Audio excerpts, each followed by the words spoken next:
memisahkan antara hak dan batil dan memberi petunjuk kita jalan ke syurga dengan sebenar-benarnya. Kalau tidak ada majlis ilmu lah, yakni ilmu yang tepat, maka kita akan berada di dalam kesesatan, yang mana kesesatan itu akan memusnahkan kita dan membawakan kita kesesatan di dunia, kerugian di dunia dan di akhirat kelak. Na'udzubillah min zalik.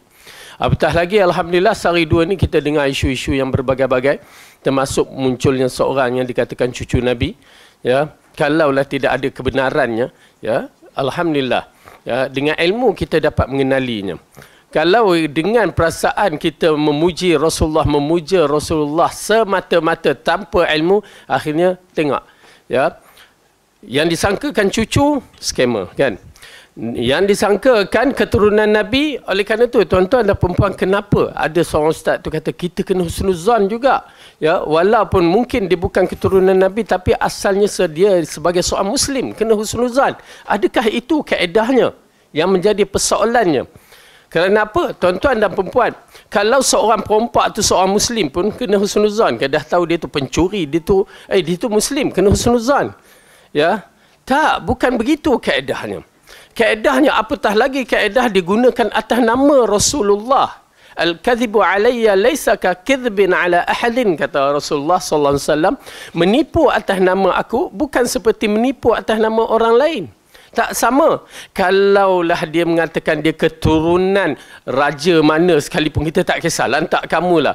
Tara yang mengaku dirinya keturunan Kesultanan Melayu Melaka pun yang jadi heboh, menjadi kecoh, ya. Yang mengaku keturunan Raja Sulu pun dah jadi kecoh. Ini kan keturunan yang digunakan atas nama Nabi. Satu benda yang paling penting, kalau dikata sebutlah raja apa, Raja Jordan ke, raja apa sekalipun, Raja Linggam ke, Raja Gopal, kita tak kisah sebenarnya, ya. Tetapi jangan disebut atas nama Rasulullah. Itu yang menyebabkan kenapa bila dia memuja, bila disebutkan atas nama Rasulullah, pemujaan tu lain. Dia jadi agama, dia jadi lain. Tengoklah, ya, kita tengok apa yang komen-komen yang diberi dalam Facebook, terutamanya kaum Hawa. Na'udzubillah min zalik. Mentang-mentanglah mat tu segak, ya, keturunan Nabi, jadi gila mereka, ya. Na'udzubillah, tak jaga pandangan. Bayangkan kalau keturunan itu perempuan pula, macam mana? Gila dia pun suami aku ni, duk tengok pula. Itu dah satu bab kita bagi tahu. Dan kedua, bila kita menyaksikan penggunaan atas nama Rasulullah sallallahu alaihi wasallam, ya, merupakan satu benda yang berbahaya. Saya teringat ada seorang ustaz tu, dalam klip video dia tu pun dia katakan, ya, dia belajar di Mesir itu bersama seorang guru yang dikatakan keturunan Nabi. Ya, dia nakkan berkat keturunan Nabi itu, apa dia buat? Dia telan air liur. Tok guru tu kata, okey, nganga, dia ludah, saya telan air liur, ya. Lepas tu dia rasa itulah sebab saya gah macam ni, maksudnya boleh mengajar hebat macam ni. Na'udzubillah min zalik, ya, ghulu. Nasib baik tak tahulah mat tu dah meludah orang ke apa ke, kan. Kita pun tak tahu berapa ramai yang dah telan helio dia ke apa. Na'udzubillah. Nampak dah atas nama Nabi ni lain, kaedah dia lain. Oleh kerana itu kita stopkan, kita sekatkan sebelum ianya mudaratkan yang lebih teruk, yakni mudarat dari sudut akidah. Tu kita memikir tentang akidah ummah, yang mana akidah yang sesat, yang salah boleh menyebabkan dia dimasukkan dalam neraka. Na'udzubillah. Ya, kalau dah sampai tahap yang begitu, na'udzubillah min zalik. Jadi, tuan-tuan dan perempuan, apatah lagi, ya, bila dia muncul dengan gaya dia tu, kita dah nampak ini bukan keturunan Nabi dah. Ya, dengan pegang tasbih. Mana ada Rasulullah pegang tasbih? Ya. Kemunculan mesti mengikut cara sunnah Rasulullah. Kalau kamu keturunan anak cucu Rasulullah, mesti ikut cara Rasulullah. Tu dia. Kena pula tiba-tiba kita tengok dia duduk berdamping, berkawan dengan orang yang pernah buat penipuan atas nama Nabi. Apa dia? Artifak di Kelantan tu. Ya, dia guna atas nama Nabi, ini peninggalan Rasul, dia guna nama-nama Arab Saudi punya museum tu. Tengok-tengok semuanya penipu. Yang sampai kerajaan Kelantan arahkan tutup. Dah jelas, ya, kalau seorang tu boleh menipu atas nama Rasulullah, ingat tuan-tuan dan perempuan, tu kaedah yang penting. Kalau dia boleh menipu atas nama Rasulullah, orang lain dia tak jadi masalah untuk menipu. Kalau seorang tu mak ayah dia boleh hina, dia boleh maki, orang lain dia tak kisah untuk memakinya. Ya, tu kaedah dia. Menghina orang lain dia tak jadi masalah. Kalau mak ayah dia yang perlu dihormati, dia boleh hinakan. Begitu juga dalam bab ini, kalau Rasulullah boleh ditipu, maka orang lain tak ada apa-apa. Dah menjadi adat dia pula menipu. Berhati-hati. Bab kata seperti Yahudi, kalaulah para nabi dia boleh bunuh, orang Palestin tu macam kita ni tak ada apa-apa. Ingat ya. Jadi alhamdulillah Allah bagi petunjuk kepada Al-Quran dan Sunnah, itu yang paling penting bagi saya. Alhamdulillah petunjuk yang Allah bagi cukup lengkap untuk kita hidup di akhir zaman. Kerana apa? Dajjal muncul dengan lebih dahsyat daripada apa yang kita saksikan hari ini. Itu baru sikit je. Itu pun orang perempuan dah gila. Ya Rasulullah kata apa? Kebanyakan pengikut Dajjal itu adalah wanita. Bahaya tu, ya. Tengok semat-semat macam itu jadi gila depa. Aduh. Ya, iman ya Syekh. Syabab, iman yang mengikut cara Rasulullah. Perjalanan kita kena ikut cara Rasulullah kalau nak selamat di akhir zaman. Tak ada jalan lain. Ya, kalau tak jadi kena tipu, kena main macam itu atas nama Rasulullah sallallahu alaihi wasallam. Baik. Kita sambung balik pelajaran kita masih lagi dalam surah Al-Infitar.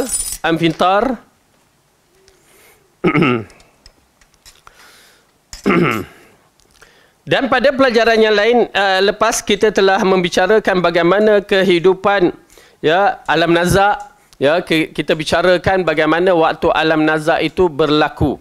Maka di sini kita sambung balik ayat ni, saya baca daripada awal sehingga ayat 12.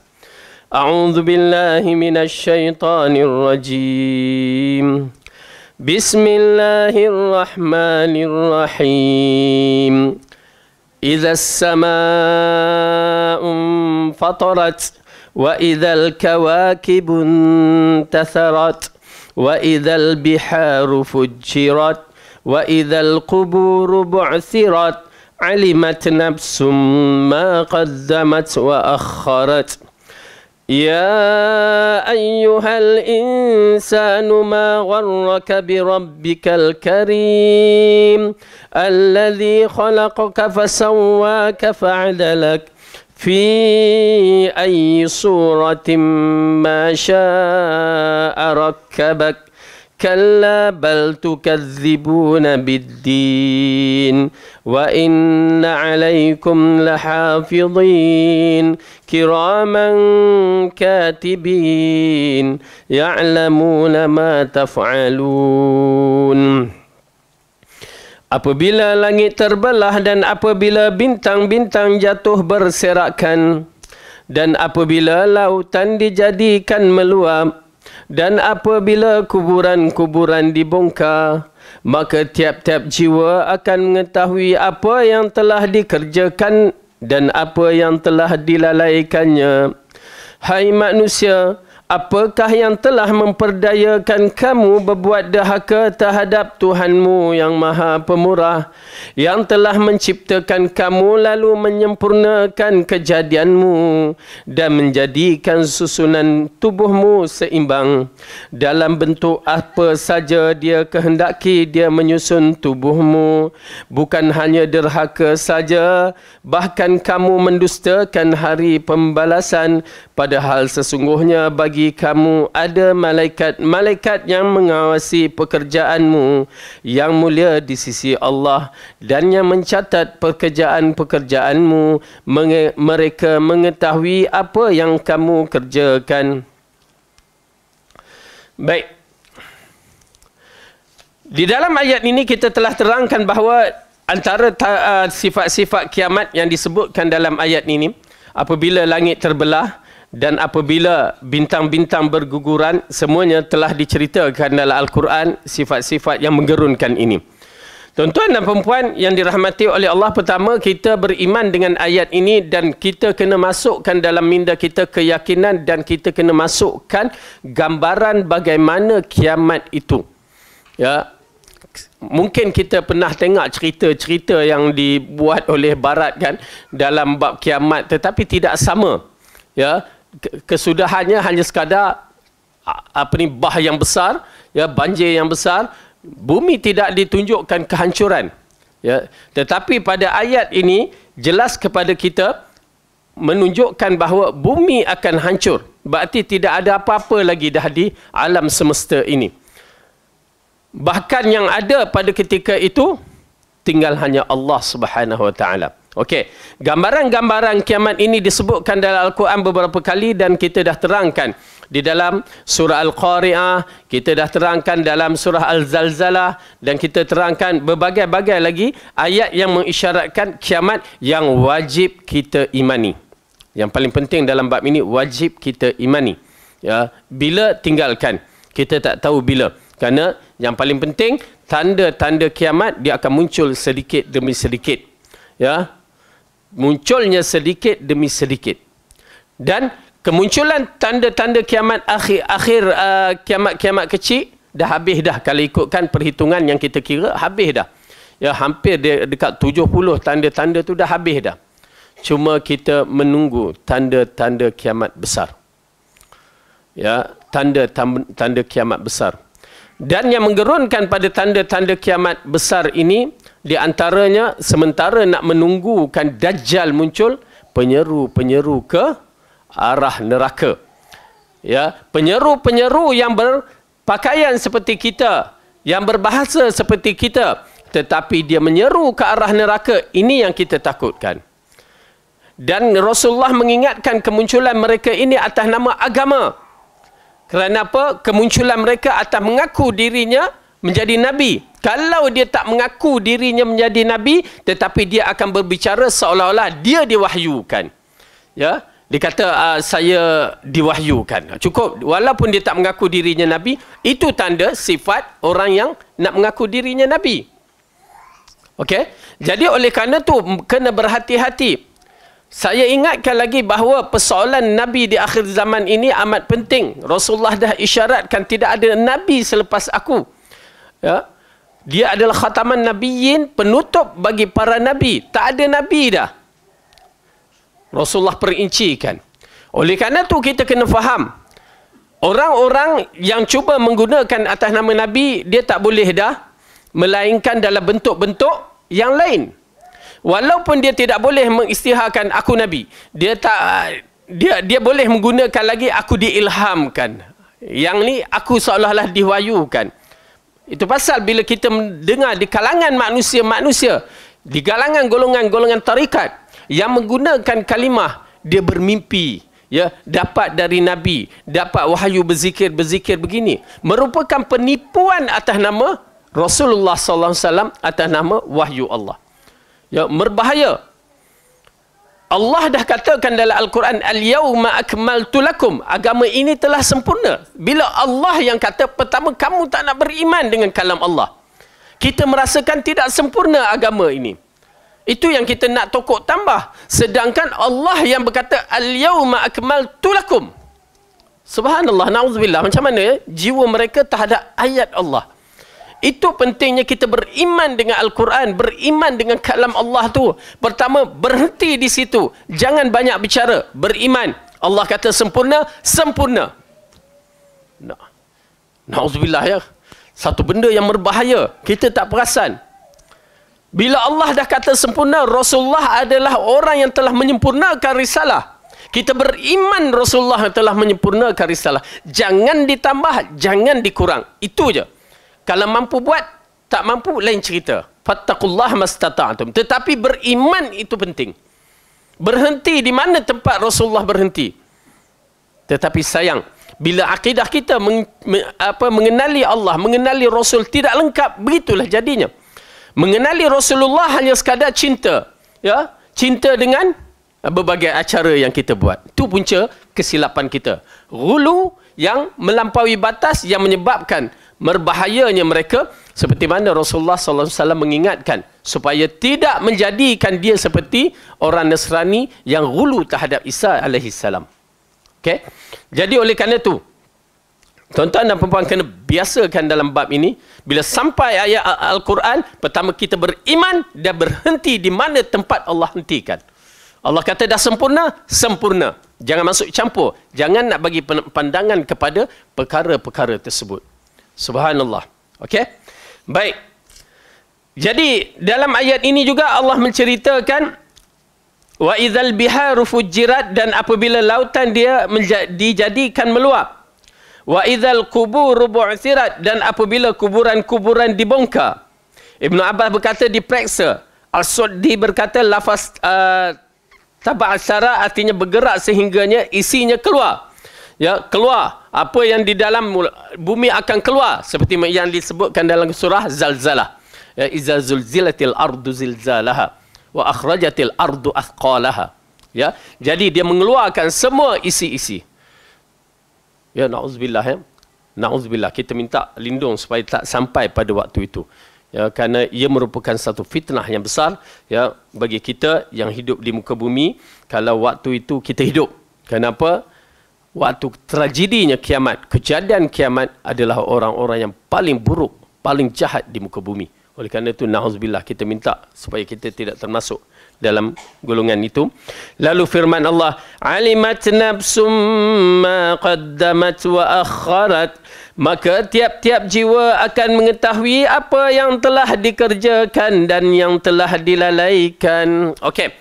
Ayat ini telah mengisyaratkan kepada kita bagaimana perjalanan kita sebenarnya. Kita tahu apa yang kita lakukan. Ya, perjalanan kita sekarang ni, kita tahu kedudukan kita ni bagaimana sebenarnya. Dari sudut ilmu, dari sudut amalan, memang kita tahu.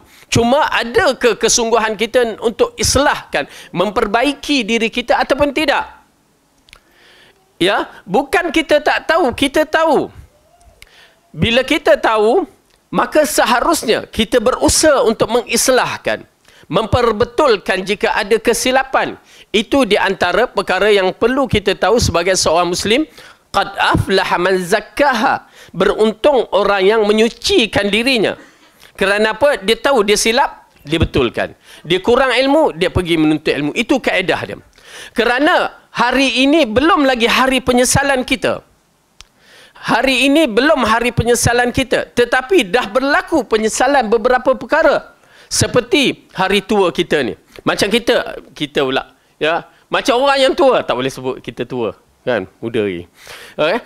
Macam kita ni bila dah tua, kita akan rasa suatu perkara yang kita dah terlepas di waktu muda.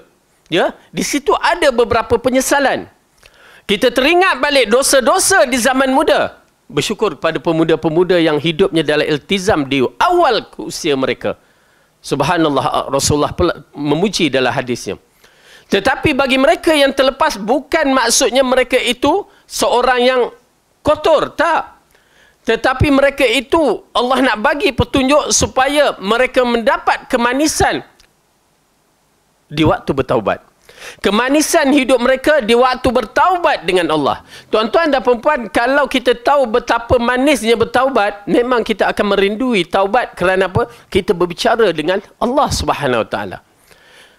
Oleh kerana itu, kesalahan-kesalahan yang lepas jangan dicerita pada orang.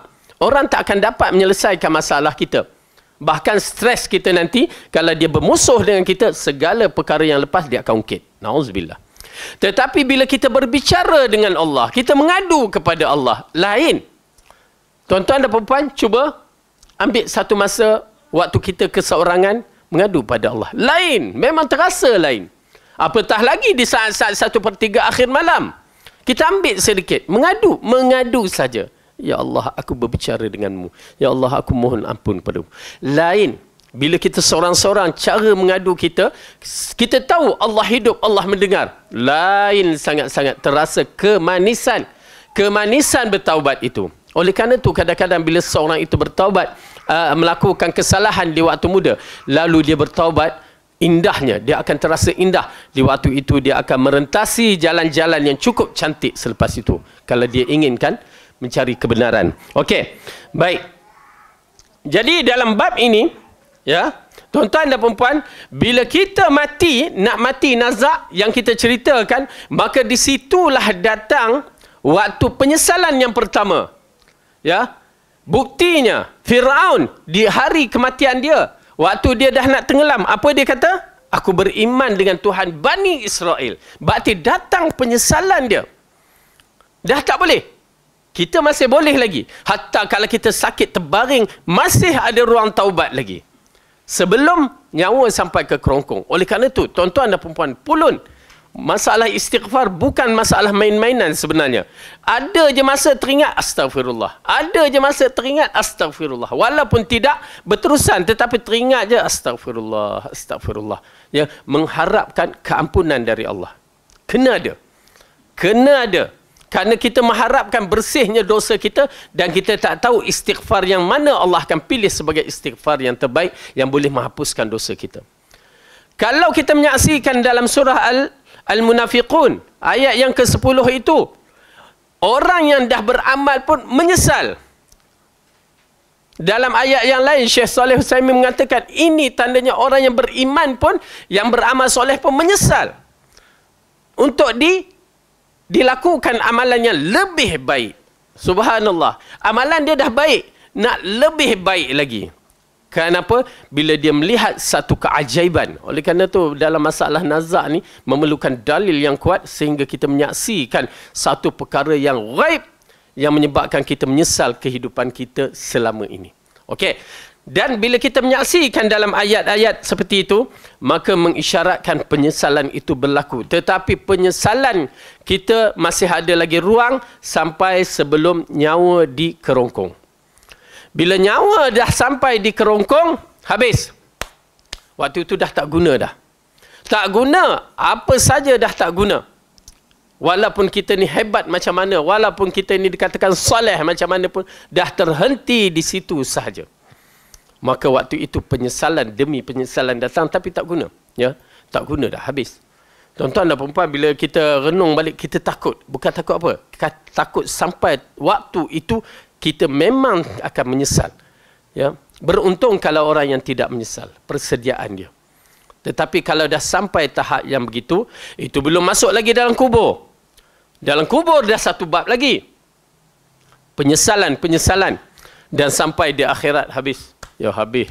Na'udzubillah. Waktu itu bukan lagi penyesalan. Waktu itu mencari orang-orang yang menyebabkan dia rosak. Ataupun dia cuba nak lari daripada orang yang akan kaitkan dia di alam akhirat nanti. Subhanallah ya. Na'udzubillah min zalik. Minta lindung kepada Allah. Minta lindung kepada Allah. Jadi dalam ayat ini Allah mengatakan, maka tiap-tiap jiwa akan mengetahui apa yang telah dikerjakan dan apa yang telah dilalaikan. Kita akan ketahui. Dalam waktu hidup pun macam ni, kita tahu kita apa yang kita lalai, kita tersilap, kita segala-galanya. Okey, kembali kepada Allah segera. Rujuk balik dalam masalah agama. Ya, rujuk balik kepada Allah supaya kita dapat mustaqimkan, luruskan balik perjalanan kita supaya kita tidak menyesal pada hari kematian kita. Lepas tu Allah dalam tajuk ini Ibn Katsir mengatakan manusia tidak patut melupakan Allah. Dalam ayat yang diberikan Allah berfirman, ya ayyuhal insanu ma gharraka bi rabbikal karim. Hai manusia, apakah yang telah memperdayakan kamu berbuat derhaka terhadap Rabbmu yang Maha Pemurah? Ayat ini adalah ancaman, bukan sebagaimana dianggap oleh sebahagian orang bahawa ia adalah pertanyaan yang memerlukan jawapan. Okey? Ayat yang Allah sebutkan, ya, wahai manusia, apakah yang memperdayakan kamu berbuat derhaka terhadap Rabbmu? Kalimah yang digunakan, ya, penterjemahan ini cukup cantik, saya suka. Kenapa? Dia tuliskan Rabbmu. Kalimah Rabb yang kita telah bahaskan bahawa kalimah yang disebutkan Allah Tuhan yang maha hebat, maha segala-galanya. Ya, bagi yang faham, dia akan merasa kagum, ya, rasa takut, rasa gah, rasa hebatnya Allah, kalimah Rabb itu. Okey. Dan dikatakan dalam ayat ini, kenapa? Apa, hai manusia, apa yang memperdayakan kamu sehingga kamu derhaka kepada Tuhanmu yang Maha Pemurah, Rabb kamu yang Maha Pemurah? Sedangkan kita telah mengambil perjanjian nun di alam roh sana, bahawa kita tidak akan melakukan keburukan terhadap Tuhan kita. Yang mana dalam surah Al-A'raf, cuba tengok surah Al-An'am. Sorry.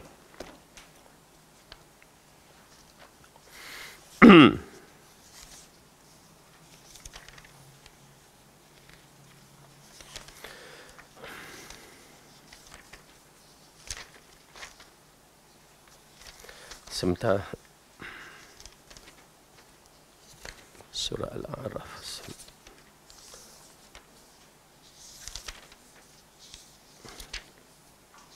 Okey, surah Al-A'raf. Ayat ke-172.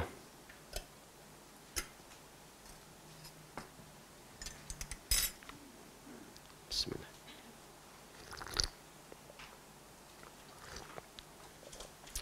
Jumpa? Perhatikan ayat ni dan kalimah yang digunakan. A'udzu billahi minasy syaithanir rajim. وَإِذْ أَخَذَ رَبُّكَ مِنْ بَنِي آدَمَ مِنْ ظُهُورِهِمْ ذُرِّيَّتَهُمْ وَأَشْهَدَهُمْ عَلَى أَنفُسِهِمْ أَلَسْتُ بِرَبِّكُمْ قَالُوا بَلَى شَهِدْنَا أَن تَقُولُوا يَوْمَ الْقِيَامَةِ إِنَّا كُنَّا عَنْ هَذَا غَافِلِينَ. Okay.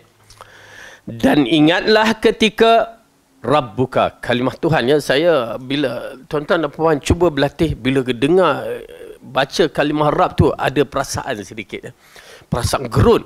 Perasaan menunjukkan Allah itu adalah Tuhan yang Maha Mencipta, Tuhan yang berkuasa, Tuhan yang segala-gala kehebatan. Penting ya, penting kerana konsep rububiyah yang betul, dia akan datang konsep ilahiyah, uluhiyah yang betul. Ya, kalau tak, dia jadi macam orang musyrikin Mekah percaya kepada Allah tapi tak ada kesan. Kerana apa? Dia percaya Tuhan itu Maha Pencipta. Wala in sa'altahum man khalaqas samawati wal ard. Jika kamu tanya kepada mereka, siapa yang mencipta langit dan bumi? Mereka akan jawab, Allah. Tetapi kenapa mereka syirik? Disebabkan meletakkan konsep rububiyah yang salah. Penting tu. Ya, penting. Okey, baik. Dan ingatlah ketika Rabb Tuhan kamu mengeluarkan keturunan anak-anak Adam dari sulbi mereka. Nak menceritakan rububiyah Allah dalam mengeluarkan zuriat anak Adam dari sulbi-sulbi mereka. Ya, yang mana Allah keluarkan. Dan tidak siapa yang boleh buat melainkan yang bersifat ketuhanan. Okay? Lalu dikatakan, dan Allah mengambil kesaksian terhadap jiwa mereka seraya berfirman, bukankah aku Tuhan kamu? Alastu birabbikum. Kalimah tu nampak digunakan, alastu birabbikum. Subhanallah. Ya, kalimah yang agung. Kalau kita kerja di bawah orang, kan aku bos kamu. Terus kita kalah dalam bab tu. Ya, kan aku mak dan ayah kamu. Habis, kalah waktu tu. Dan ini kan pula Allah mengatakan, alastu birabbikum? Tidakkah aku Tuhan kamu yang menciptakan kamu, yang menghidupkan kamu dan berbagai-bagai kehebatan Allah tu? Lalu apa kita iktirafkan? Qalu bala. Tuhan, kami menjadi saksi. Kami lakukan yang demikian itu agar di hari kiamat kamu tidak mengatakan sesungguhnya kami anak Adam adalah orang-orang yang lalai terhadap keesaan Tuhan. Okay? Jadi kalimah ini merupakan satu perkara yang penting mengisyaratkan bahawa sebenarnya perjanjian telah kita ambil dengan Allah. Allah telah ambil perjanjian dengan anak-anak Adam, tak kira kamu kafir ke kamu muslim ke, semua perjanjian telah diambil. Nak mengambil sebagai Allah itu sebagai Tuhan. Saya tak rasa kalimah Tuhan tu hebat. Ya? Saya rasa kalimah Rabb sebagai Rabb. Dah mengisytiharkan Allah itu Rabb kepada seluruh segala-galanya. Subhanallah. Maha suci Allah dalam bab ini. Kita telah ambil perjanjian bahawa dah tak ada apa di alam semesta ini melainkan Rabb sahaja, Allah sahaja yang memiliki kekuatan kerajaan yang begitu hebat. Dah kita iktiraf. Supaya di hari kiamat nanti, kita tidak ada alasan. Jadi kita tidak ada alasan. Tuan-tuan dan perempuan, kalimah ini amat penting untuk kita memahami. Kalimah Rabb, kalimah uluhiyah dan asma'ul husna wa sifatuhu ulia. Kena kita belajar. Dan pembelajaran ini mesti diimani dengan cara yang betul. Diyakini. Kita masalah krisis kita keyakinan. Yang kurang, kita ada keyakinan. Percaya Allah, rasa takut tu ada sikit-sikit. Kita tak mau begitu. Kita nak dipasakkan dalam hati kita sehingga perasaan takut itu benar-benar muncul. Benar-benar muncul dalam jiwa kita bila sebut kalimah Allah tu dah memang bergegar dalam jiwa kita tu. Dah bergegar. Rasa lain macam dah. Itu yang kita nak lahirkan. Kerana bila ada kalimah Rabb itu dengan cara betul, maka tauhid uluhiyah kita mengabdikan kepada Tuhan yang berhak disembah. Tak ada yang lain. Bila kita berdoa kepada Tuhan yang berhak kita doa. Tak ada yang lain. Itu dia. Punca rububiyah yang betul. Kalau tidak, dia akan jadi seperti Abdul Muttalib. Apabila dia bertemu dengan Abrahah, apa dia buat? Ya, Abrahah ambil binatang-binatang dia, lalu dia datang. Dalam keadaan, dia nak ambil binatang dia balik. Lalu Abrahah, waktu tu Abrahah tengok ya Abdul Muttalib dalam bentuk seorang pemimpin yang gah. Ya, dia tengok gah Abdul Muttalib ni, bukan sebarang orang. Ya. Lalu dia turun dari tahta dia. Dia turun tahta menyambut Abdul Muttalib. Sedangkan raja, kalau waktu tu raja yang sombong, dia takkan turun. Tetapi dia tengok kehebatan Abdul Muttalib tu ada ciri kepimpinan, maka dia turun. Lalu disambut. Lalu dia layan dan bertanya, kenapa kamu datang? Dia pemimpin Mekah. Lalu Abdul Muttalib mengatakan apa? Aku datang nak mengambil binatang ternakan aku yang kamu rampas. Terkejut Abrahah. Abrahah kata, kamu datang nak ambil binatang ternakan sedangkan kamu pemimpin Mekah? Aku datang ke sini untuk memerangi Kaabah, menghancurkan Kaabah. Kenapa kamu tak cakap tu? Aku datang untuk berbincang supaya Kaabah tak serang. Kan? Tu pemimpin. Lalu dia jawab satu je kalimah yang menarik. Apa dia? Sesungguhnya aku adalah pemilik kambing, unta, binatang ternakan aku. Tetapi Kaabah ada pemiliknya. Nampak? Dia beriman dengan Allah. Dia tahu Kaabah tu ada pemiliknya. Ya. Tetapi tauhid rububiyah dia tidak berfungsi. Tauhid rububiyah dia tidak berfungsi disebabkan mengenal pencipta dengan cara tidak memaksakan diri, ya, mengenal dengan cara yang betul. Dia menganggap pencipta masih lagi kurang.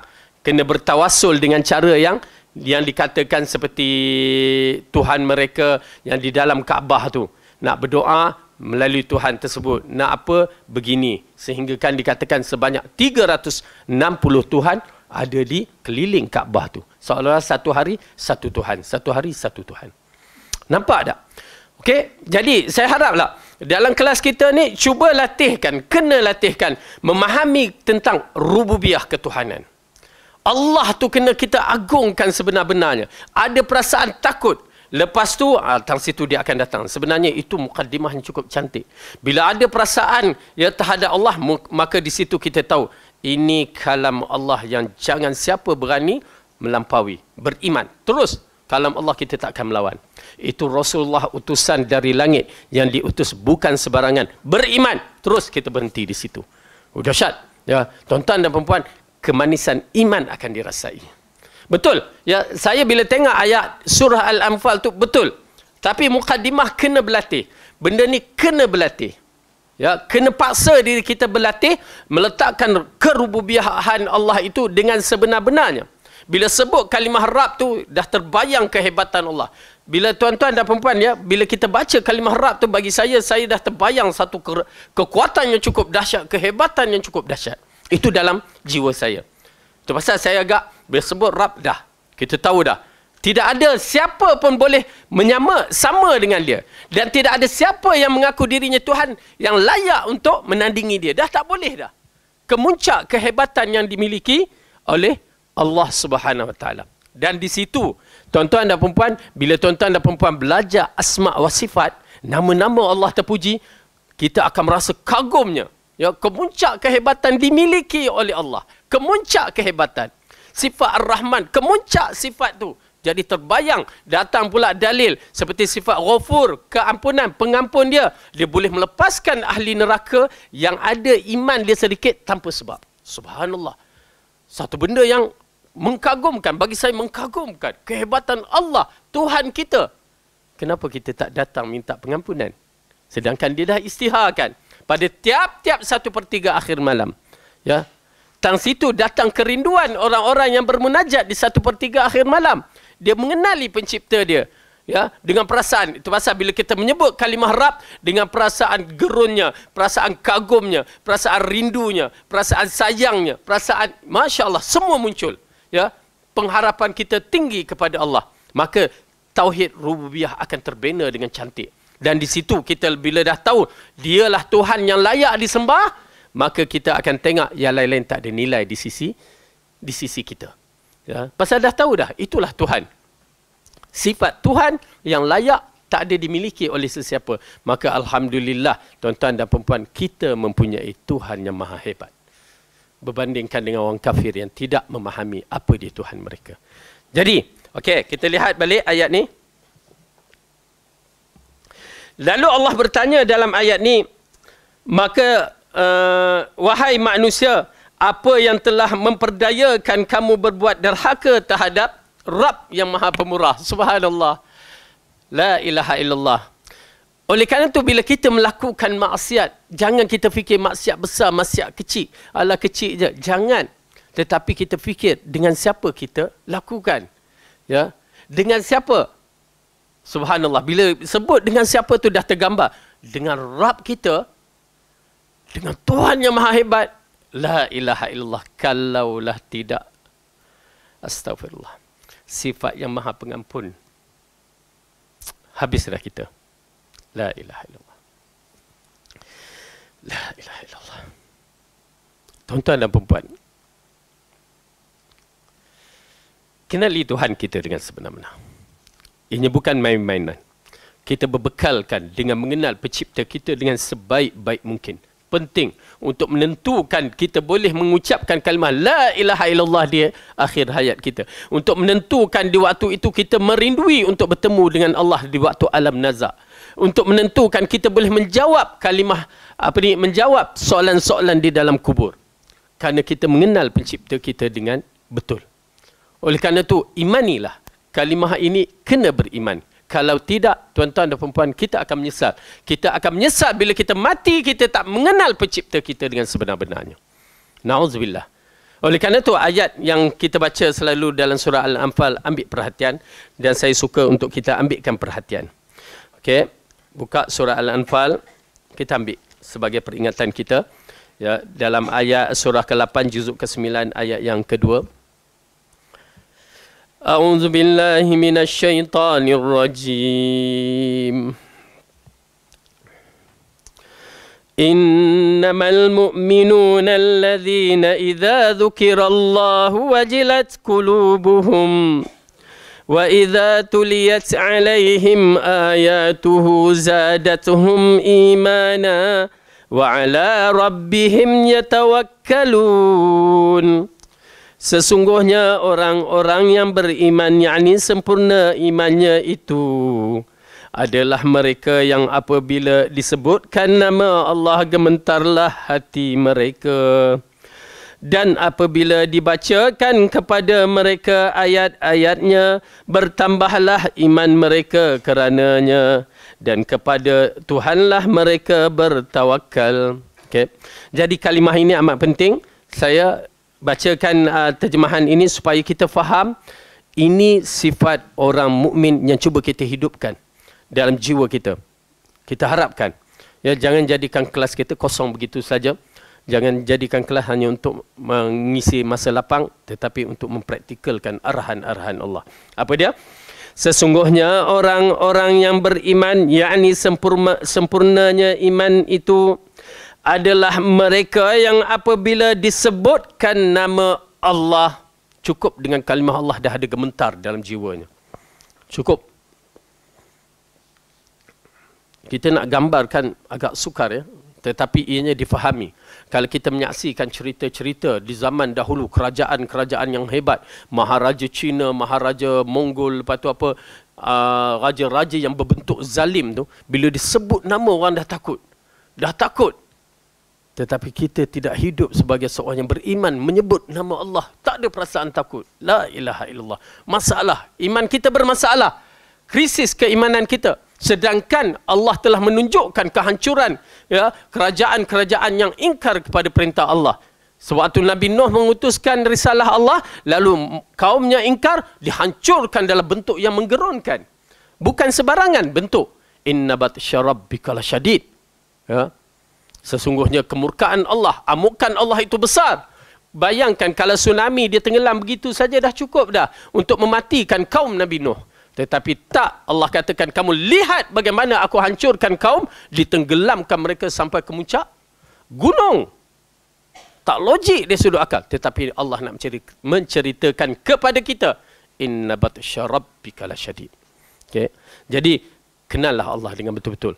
Tetapi pengampunan Allah itu maha besar. Allah suka kepada orang yang datang bertaubat kepadanya, terutamanya mereka yang telah melakukan kesalahan. Ya, bagi mereka yang tak ada kesalahan, buatlah seperti Rasulullah.